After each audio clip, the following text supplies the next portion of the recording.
Kamusta mga ate, kuya, beshi? Si Chari po ito mula sa The Sun, Moon, Stars, PH Tarot. Ipapaalam ko lang po na ito po ay isang general read o pangkahalatang pagbabasa at maaring hindi lahat ay magtugma sa inyong sitwasyon. I-check din nyo ang inyong Moon, Rising at Venus sign. Baka doon mas tumugma ang read para sa inyo. At kung ang mensahe ay tama sa inyo, paki-like lang po at mag-subscribe kung hindi pa ninyo ito ginagawa. Okay, mag-umpisa na po tayo. Hello po mga ate kuya beshis, kamusta na po kayo? Andito ulit ako si Chari para gumawa ng another reading, and this is for the sign of Pisces, Sun, Moon, Rising, and Venus. And of course, welcome po yung mga cross watchers ni Pisces at yung mga bago po nating viewers. Tingnan po natin ngayon kung ano yung mensahe na gustong iparating sa'yo, Pisces.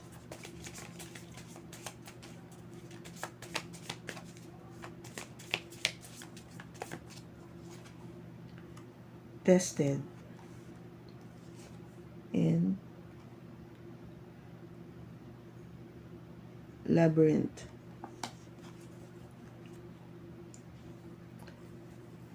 Siyempre, yung tested is something na para malaman kung gaano kakalakas o gaano kakahina.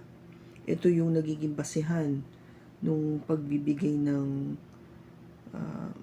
kung gaba quiz, no? Kung gaba may sa school, 'di ba, binibigyan tayo ng quiz, ng test para malaman ng teacher kung gaano yung nalalaman na natin do sa pinag-aralan.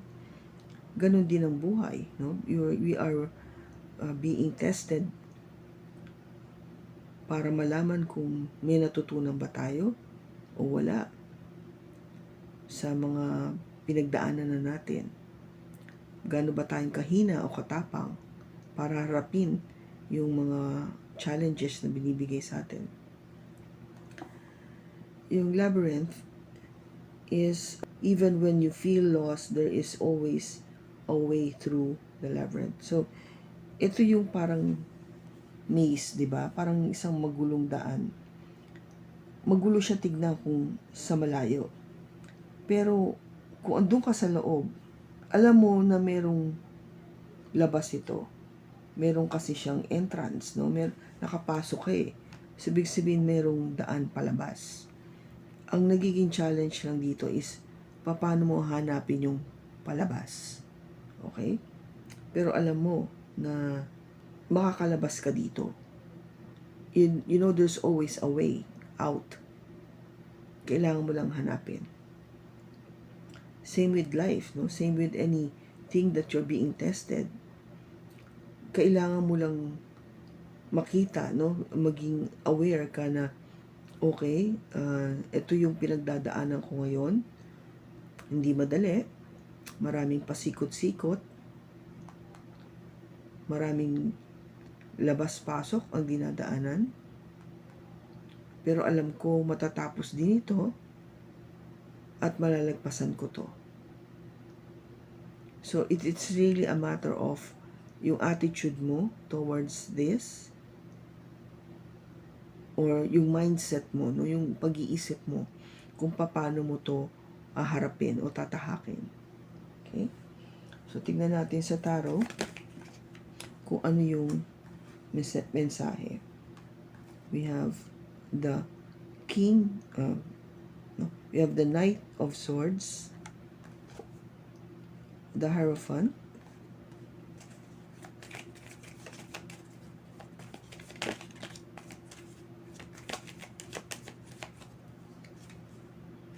the Five of Cups, the Two of Wands, and the Eight of the Nine of Wands. Bottom is the Seven of Wands. Pisces, alam mo naman na kahit na ano pang pagdaanan natin na challenges, alam natin na kinakaya natin yon. Alam natin kakayanin natin yon. Tayo yung zodiac sign na talagang willing to make sacrifices. A lot, no?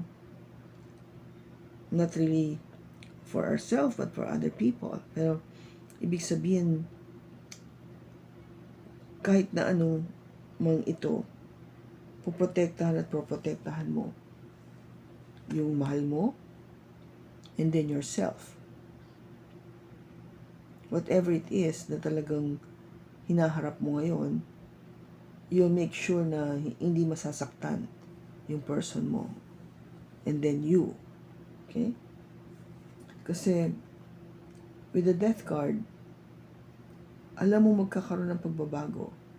There will be change. There will be transformation. Kung dati, sabihin natin wala siyang masyadong binibigay na atensyon, pagmamahal, oras. Dahil dito sa energy ng death card, na magbabago lahat.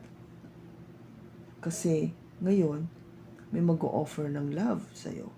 O makakatanggap ka ng message of love.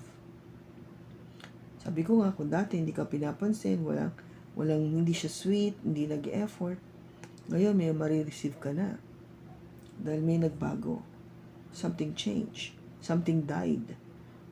O merong, yung pagbabago na yon, kung gaba inano niya, yung inikot niya o sinigurado niya na yung pagbabago na yun, talagang maiiba tong tao na to. Iba na yung mararamdaman mo, iba na yung makikita mo. Yung message of love na sinasabi natin dito, is part of your destiny. Part siya ng fate mo, okay? Na talagang it meant to be, meant to happen.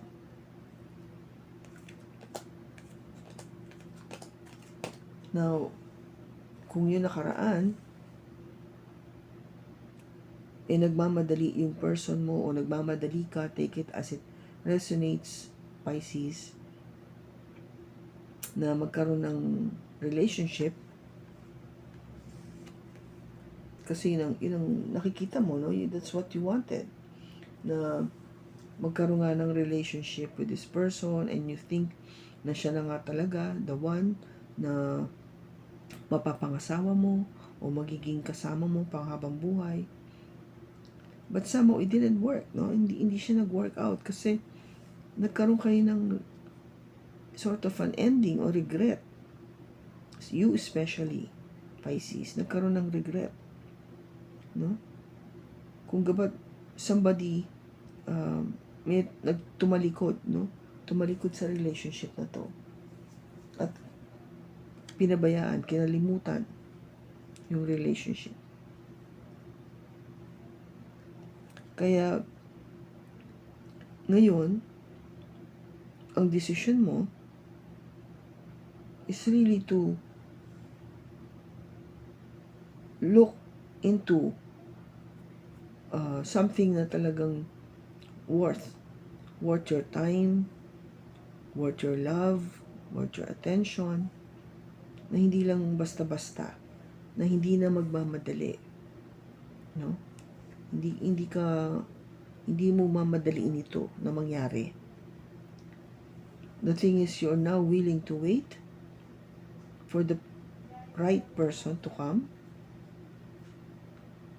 Kasi nakita mo na, no? Nakita mo, you were tested by this energy of the Knight of Swords na, sige nga, tingnan natin kung mamadaliin ko to. Ano mangyayari? Pero, unfortunately, hindi naging maganda because pinakita mo rito yung kahinaan mo. Your weakness, no? Somebody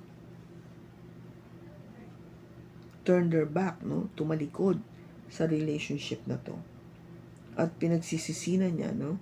So there was regret, contemplation, or na parang bakit ko ba yung ginawa, o Bakit ba ako nakipag-relationship dito sa tao na to? May pagsisisi. Kaya, ngayon, much wiser ka na. Hindi ka na magiging mapusok o magpapadaos-daos. At iintayin mo, titignan mo talaga maigi, kikilalanin mo muna maigi yung tao. Kasi alam mo na pag hindi mo ginawa, magulo eh. Diba? Just like the labyrinth. Magulo. Magkakaroon ka nito. Ang parang nakita mong shortcut to get out of this mess is just to turn your back and forget about the relationship. Sige na. Kaya, kung gama para magre-regret, there is a regret. Tanggapin ko na yun. Na may pagsisisi, na may paghihinayang. Kasi hindi mo ginawa yung tama. Or somebody didn't do the right thing. Again, take it as it resonates. Kaya ang naging advice sa iyo dito, Pisces, is huwag ka mapagod. Don't get tired. Just hold on. No? Kahit na sabihin natin ilang beses kang nasugatan, ilang beses kang nahirapan, ilang beses ka nagsisi, nalungkot, nadismaya, nagkaroon ng heartache. Tumayo ka lang. Mag-intay ka lang. At dadating din yung love na iniintay mo. Yung tamang love para sa'yo. Kasi yung nangyari sa past is part of the test na binigay sa'yo. You are tested to see how far or have you learned.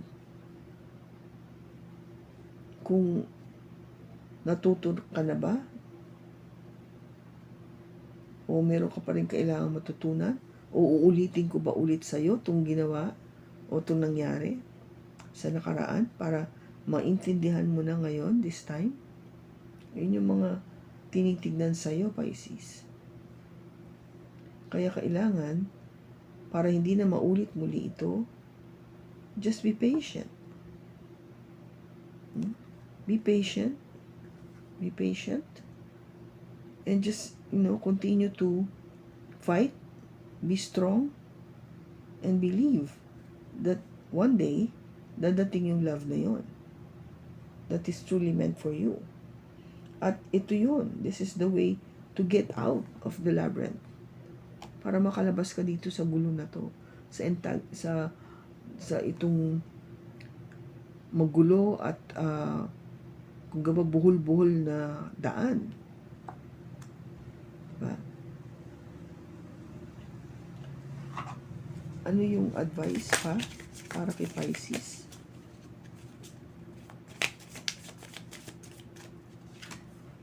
We have last quarter moon in Cancer. Take a breather. Full moon in Leo. Go wild. And new moon in Scorpio. Go deep.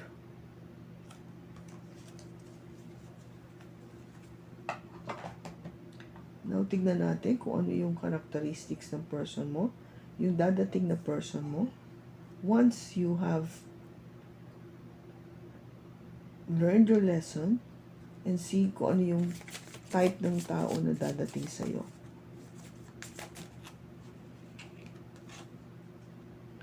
Mapagkaibigan. Mahaba ang buhok. Protective. Talkative. Meron siyang air sign sa kanyang sun or sa kanyang ibang chart. So, Gemini, Libra, Aquarius. Okay? And passionate.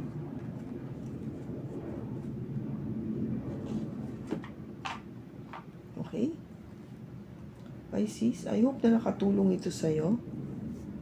Sabi ko nga, be patient. no? Be patient lang. Kasi once you know, you've learned the lessons, yung mga natutunan natin, lahat ng pinagdaanan nating experiences before, whatever challenges that you are facing right now, take it na you are being tested. Sinusubukan ka lang. Okay?